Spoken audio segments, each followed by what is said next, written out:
জাকিব ভাই আজকে কি ফাঁক হইতেছে? ভাই আজকে খাসির গোস্ত পাকাইতেছি। আজকে আমরা একটা লাড়া দেন দিয়ে নিছে। এই যে দেখেন আইগো mix মাশাআল্লাহ করতেছি। মাশাআল্লাহ। এখন এটা বসাই দিব। এরপরে দেখি কি বানাবেন আর?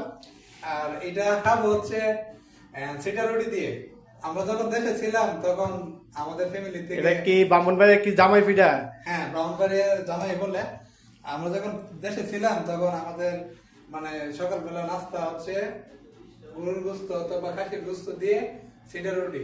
তো এটা আজকে আমি চাইতেছি সৌদি আরবে প্রবাসী মাটিতে ট্রাই করার জন্য। তো দেশের ফিল্ডটা একটু নেওয়ার জন্য চেষ্টা করতেছি আর কি। ইনশাআল্লাহ ইনশাআল্লাহ ভালো খাসির হবে। গোস্ত দিয়ে সিটা রুটি খাবো।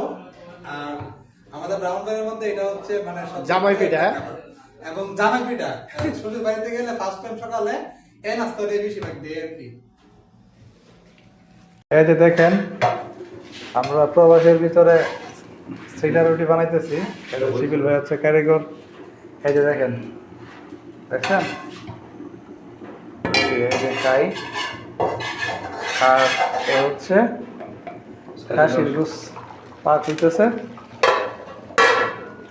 দেখেন কিভাবে শিবিল ভাই বানাইতেছে দেখছেন। দেশের মধ্যে তো এভাবে হাত দিয়ে ফেলে দিয়ে বানাইতো, এভাবে দিয়ে দিয়ে বানাইতো। আর আপনাদের বোতলের আইডিয়াটা দিচ্ছি কেটা দেখছেন কি আইডিয়া? হাত ভরতো না, পানি তো দইবার যাবে নাই বলা যাবে না। এই যে দেখেন কত সুন্দর রুটি দেখছেন, সেটা রুটি শ্বশুর বাড়ির পিঠা। শিবুল ভাই এটা কি পিঠা বানাইতেছে? দেশে ভাই সিটালুরি পিঠা। এটা কি? এটা হচ্ছে চাউলের গুঁড়ি, হ্যাঁ? চাউলের গুঁড়ি। এটার মধ্যে দিছি হলুদ। হলুদ না, প্রথম দিছি আদা রসুন দিয়া, পরে চালের গুঁড়ি লবণ দিয়া মাখছি। মাইকা তারপরে এটারে ইয়া করছি ভাই, বানাইতেছি। এটা বেশি কিছু লাগে না, খালি আদা রসুন দিলেই পিঠা। আর এদিকে হচ্ছে খাসির মাংস ফাঁক হইতে আছে। খাসির মাংস দিছি। খাসির মাংস দিয়ে আছে। এটা ব্রাহ্মণবাড়িয়ার ঐতিহ্যবাহী খাবার। এটা হচ্ছে ব্রাহ্মণবাড়ির ঐতিহ্যবাহী খাবার বানাইতে আছে। উল্টা নামনে হাতে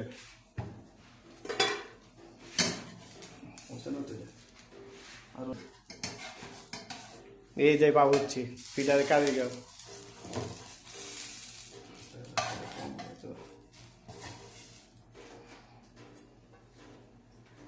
মাশাআল্লাহ।